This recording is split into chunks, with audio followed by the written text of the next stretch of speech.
Le Jam 360, c'est vraiment une activité de co-création qui a été initiée par XN Québec il y a de ça 5 ans et qu'on fait cette année, en fait, en collaboration avec le financement donc, de la SEDEC et de la Ville de Montréal. Donc, c'est 3 jams qu'on a réalisés cette année et là, on en est à notre 3e édition et ce jam-là, on le fait sous la thématique de l'expérience immersive de court-métrage en réalité virtuelle et en réalité augmentée.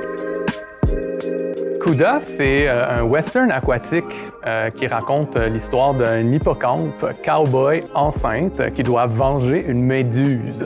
L'idée est venue un peu comme ça, de vouloir faire une expérience narrative sous l'eau, donc avec un casque de réalité virtuelle qui pourrait être aquatique. Alors, le projet que j'ai présenté, moi, dans le cadre du Jam 360, c'est un projet qui va s'inscrire dans un parcours numérique. Donc, ce court-métrage-là, c'est Simon Ross, le premier citoyen d'Arvida. Alors, on va retourner dans le passé pour illustrer puis présenter le premier habitant, être humain, qui a vraiment résidé, colonisé les terres qui habitent l'ancienne ville d'Arvida.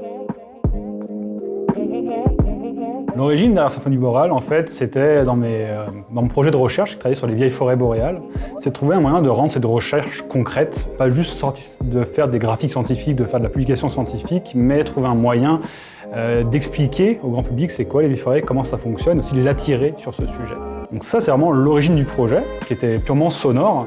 Et plus avancé, plus on a cherché un moyen d'avoir quelque chose de visuel, de vraiment rendre compte de ce que sont concrètement, visuellement, ces symphonies boréales.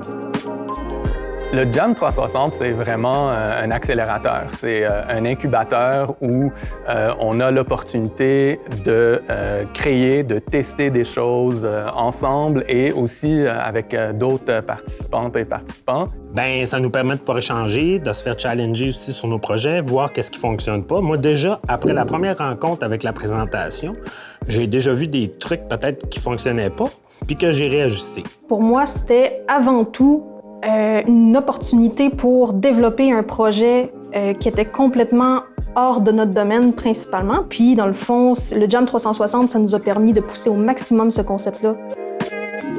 Les défis que j'ai rencontrés dans mon projet, justement, c'est que je me suis rendu compte que peut-être ça fonctionnait pas comment je le visualisais. Comment raconter cette histoire-là avec le médium, donc en réalité virtuelle, pour pas que ce soit juste un film, comme un film de dessin animé. Réussir à tout faire fonctionner ensemble, à avoir une cohérence artistique, une cohérence conceptuelle, réussir à faire travailler toutes les équipes ensemble dans la même direction. Pour moi, la créativité numérique, bien écoute, c'est pas compliqué. C'est un médium. T'sais, moi, je viens de l'univers du cinéma puis de la télévision. Donc, avec le numérique, ce que ça fait, c'est vraiment comme une autre façon de raconter les trucs puis de s'exprimer. Cette expérience-là va pouvoir être regardée par des gens qui vont être aux États-Unis, va pouvoir être regardée par des gens qui vont être en Europe. Donc, il y a cet aspect-là aussi de diffusion internationale qui est vraiment intéressante pour nous. Parmi les apprentissages technologiques, ben c'est sûr, on s'est rappelé que tout coûte cher. Seulement, que ce soit du dessin en 2D jusqu'à l'animation 3D, le rigging des personnages. La technologie veut pas. Elle m'a pas mis des balises, elle m'a pas mis des contraintes, mais plutôt, justement, elle m'a challengé puis donné des manières différentes de raconter une histoire. Après le Jam 360, CUDA a vraiment pris un rythme d'accélération dans le projet. Les prochaines étapes, ça serait de poursuivre l'écriture et le développement de l'histoire, de la structure narrative, de l'interactivité avec chacun des personnages. On a fait un petit teaser, en fait. C'est comme une bande-annonce. C'est pas vraiment ça qui va arriver, qui va être dans le projet final. Juste pour donner le goût, voici comme l'univers qu'on veut créer. La suite du projet, c'est simple, c'est que là, on va passer en production. Donc, ça va être de comment on va prendre tout notre contenu, de l'intégrer au parcours numérique qui va exister aussi, bien, qui est en création lui aussi. Fait que c'est dans le fond 2 productions parallèles.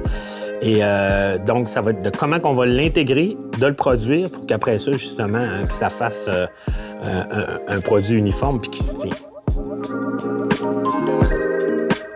La prochaine étape pour le projet Symphonie Boréale VR, c'est vraiment en fait, aller plus loin en termes d'ampleur de la forêt. Parce qu'à date, on va faire une démo qui a un premier parcours sur environ 500 ans d'une forêt, un parcours linéaire.